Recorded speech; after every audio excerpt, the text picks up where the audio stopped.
The boardroom fell silent as I plugged the USB drive into the laptop. My brother James sat at the head of the table, his smug smile faltering slightly as our father's voice filled the room.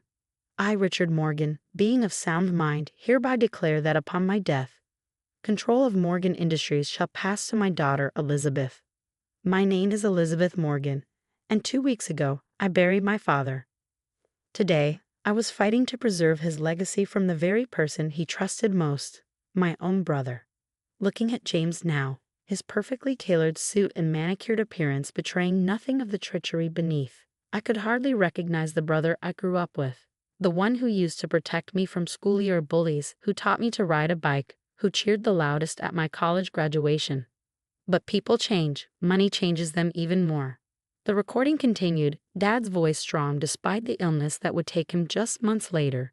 James will retain his position as COO, but ultimate control and majority ownership passes to Elizabeth.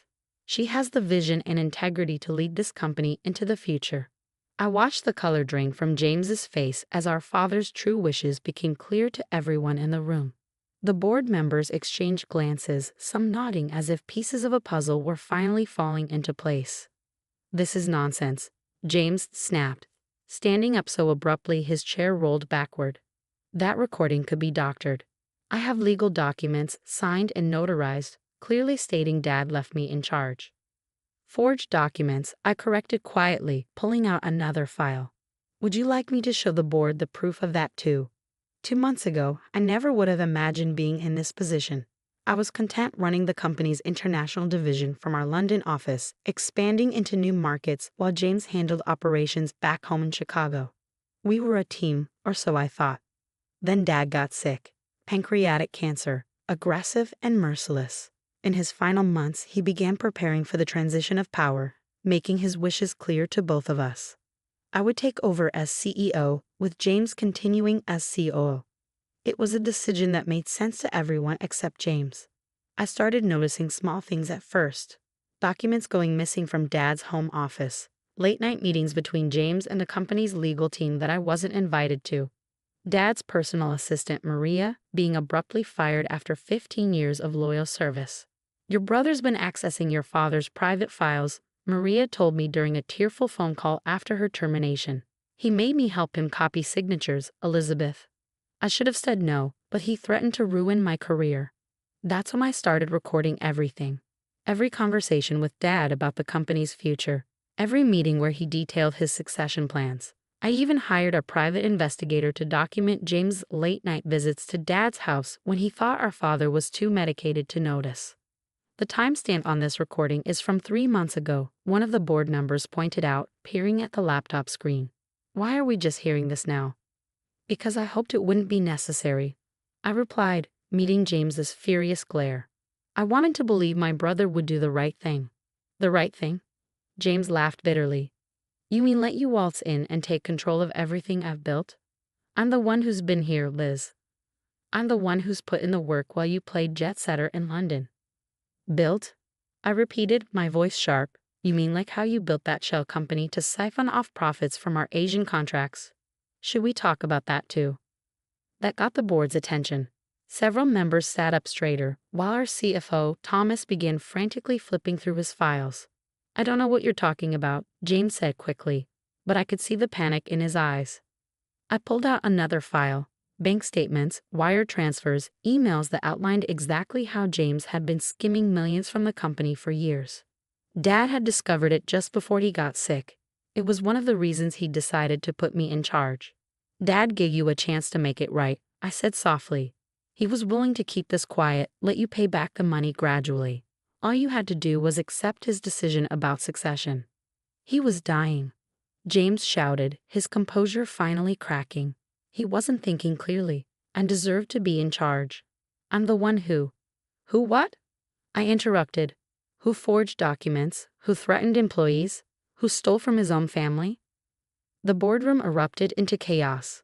Board members were shouting questions, legal counsel was frantically making phone calls, and through it all, James stood there, his face a mask of rage and disbelief. "You've ruined everything," he hissed at me. "No, James, you did that yourself." As security arrived to escort James from the building, I thought about Dad's last coherent conversation with me just days before he passed. "Watch out for your brother, Lizzie," he'd said, using my childhood nickname. "He's not the man we thought he was." How right he'd been. But as I sat there in the boardroom, now empty except for the echo of everything that had just transpired, I realized this was just the beginning. James wouldn't go down without a fight, and he still had allies within the company, people who owed him favors or were complicit in his schemes. I had won this battle, but the war for Morgan Industries was far from over. That evening, as I sat in Dad's old office, my office now, sorting through years of documents and evidence, my phone buzzed with a text from James. "Hope you're happy with yourself. But remember, I know where all the bodies are buried. You really want to play this game?" I stared at the message, feeling a mix of sadness and determination. The brother I knew was truly gone, replaced by someone willing to destroy his own family for power and money. "Game on," I whispered to myself, reaching for the phone to call our lawyers. If James wanted a war, I would give him one. But first, I had a company to run and a father's legacy to protect. The morning after the boardroom confrontation, I arrived at the office to find chaos. Overnight, James had remotely accessed the company's servers and deleted massive amounts of data. Financial records, client contracts, project files spanning decades. "He's trying to cripple us," Thomas, our CFO, explained as we surveyed the damage. But he didn't know about our new backup system. "We can restore everything within hours." I smiled, remembering Dad's insistence on upgrading our cybersecurity last year. Even then, he must have suspected something like this might happen. But James's digital tantrum was just the beginning. By noon, our legal team reported that he'd filed an emergency injunction claiming the recording was fabricated and demanding reinstatement as CEO. "He's also alleging you coerced your father into making those statements while he was heavily medicated," Sandra, our head counsel, informed me. "He's requesting a full forensic analysis of the recording." "Let him," I replied. "I have the original files, metadata intact, plus witnesses who were present during the recording." What worried me more were the calls coming in from our major clients. James had apparently spent the night contacting them, spreading rumors about company instability and suggesting they take their business elsewhere. I spent the next 3 days in nonstop damage control meetings, reassuring clients and partners that Morgan Industries was stable and secure. Most were understanding. They'd known Dad for years and had their own suspicions about James's behavior. But then came the blow I hadn't anticipated. "Elizabeth?" My assistant called from the doorway. "Your mother's here." Mom stood in the reception area, looking exactly as she had at Dad's funeral. Perfectly composed, designer suit, not a hair out of place. But her eyes were cold. "How could you do this to your brother?" she demanded without preamble. I stared at her, momentarily speechless. "Do this to him. Mom, he stole from the company. He forged documents. He tried to steal Dad's legacy. He was protecting it," she snapped. "Your father wasn't thinking clearly at the end. James was just trying to ensure the company stayed in capable hands." "Capable hands," I repeated. "I've doubled our international revenue in 5 years. I've opened new markets, secured major contracts." While gallivanting around Europe, she cut in. "James has been here, handling the day-to-day operations, building relationships, and embezzling millions." I finished. "Did he tell you about that, Mom? About the shell companies, the offshore accounts?" She waved her hand dismissively. "Creative accounting. Every successful business does it." "No, Mom, that's called fraud. And if you don't believe me, I have the proof right here." I reached for the files on my desk. "I don't need to see your proof," she said coldly.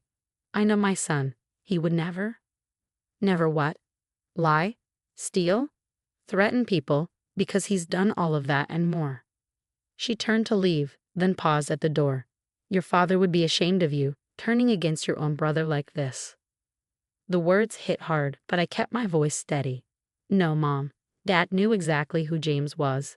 That's why he made the decisions he did." After she left, I sat at my desk fighting back tears. I'd expected resistance from James' allies in the company, from board members he cultivated relationships with. But my own mother. Just then, my phone buzzed with a text from an unknown number. It was a photo, clearly taken through a telephoto lens, of me entering my apartment building last night. Another text followed. "Pretty nice place. Be ashamed if something happened to it. So this was his next move.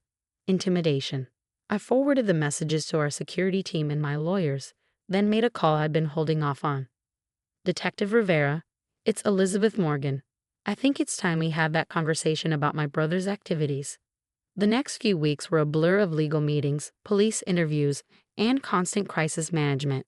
The forensic accountants Dad had quietly hired before his death provided authorities with detailed evidence of James's financial crimes. Former employees came forward with stories of threats and coercion, but James had one last card to play. Turn on the news, Sandra called one morning. Channel 7. There was my brother, looking appropriately somber in a carefully staged interview. My sister's accusations are completely false, he was saying. This is about our father's legacy. He built Morgan Industries from nothing, working alongside our grandfather. The company has always been led by Morgan men. The idea that he would break with tradition, especially while suffering from terminal cancer.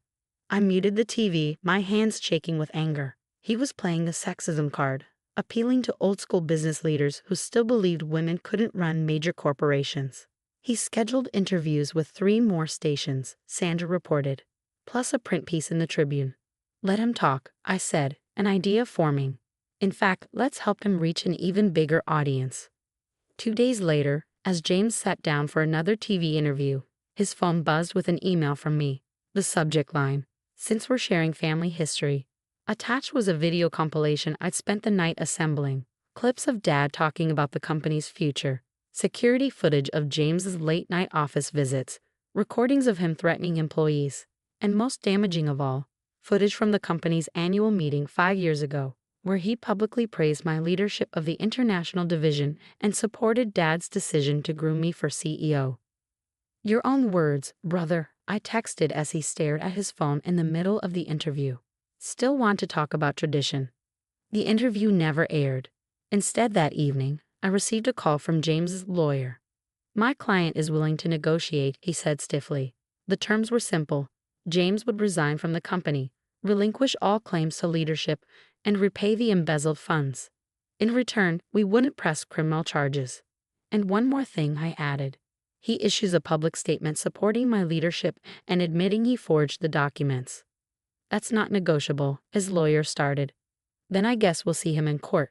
3 days later, James held a press conference. He looked tired, defeated, as he read from a prepared statement. I regret my recent actions and statements regarding Morgan Industries.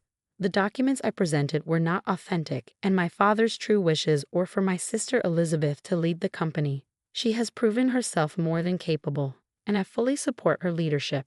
Mom refused to speak to me for months after that. Some board members resigned in protest. But slowly, things stabilized. The company's stock price recovered. Clients who had wavered returned. New contracts were signed.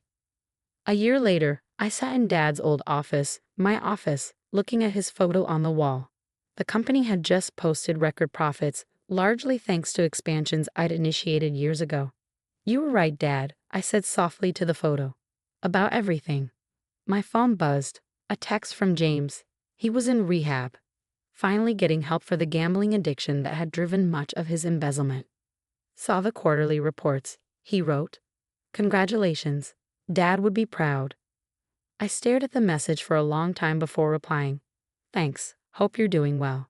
It wasn't forgiveness, not yet. But maybe it was a start. Mom called that evening, her first non-holiday call in months. I saw the company's numbers, she said stiffly. Your father, he would have been pleased. Coming from her, it was practically an apology. Thanks, Mom, I replied. That means a lot. As I hung up, I looked again at Dad's photo. The company wasn't just surviving, it was thriving. His legacy was secure, not because it had stayed in male hands, but because it had passed to someone who shared his values and vision. Sometimes protecting a legacy means fighting for it, even against your own family. Dad understood that. Now finally, so did everyone else.